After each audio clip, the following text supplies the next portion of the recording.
Donc dans le cadre du projet Archifolie, nous avons choisi de travailler pour le pavillon de la Fédération française de canoë-kayak en utilisant des tôles de métal prélaqué fournies par l'ECCA, European Coal Coating Association, partenaire avec lequel on travaille depuis plusieurs années d'ailleurs entre l'école d'architecture de Grenoble, les grands ateliers, sur différents projets. Mais en l'occurrence ici l'intelligence de l'usage de ce matériau tient au fait qu'on a voulu passer de la masse physique des façades complexes à la masse optique.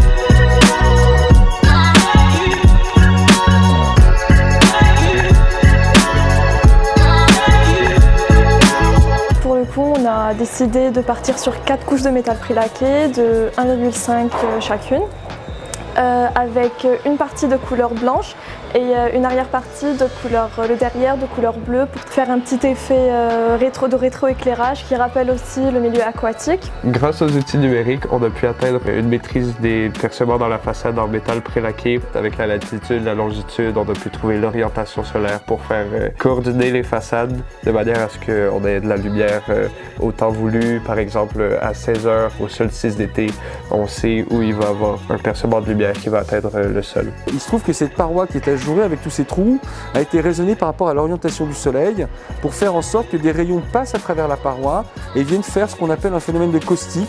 Quand on est dans les fonds marins, c'est les traces que laisse la lumière sur le fond de l'eau. Donc l'idée est qu'on a à la fois ce halo bleuté, des rayons de soleil direct et des taches au sol qui font vivre une vraie expérience aquatique aux visiteurs de ce pavillon. L'idée qu'on a eue en tant qu'architecte, concepteur avec les étudiants, est de faire en sorte que le visiteur ait une expérience immersive de l'eau vive, en tout cas un environnement aquatique, grâce à cette teinte bleutée.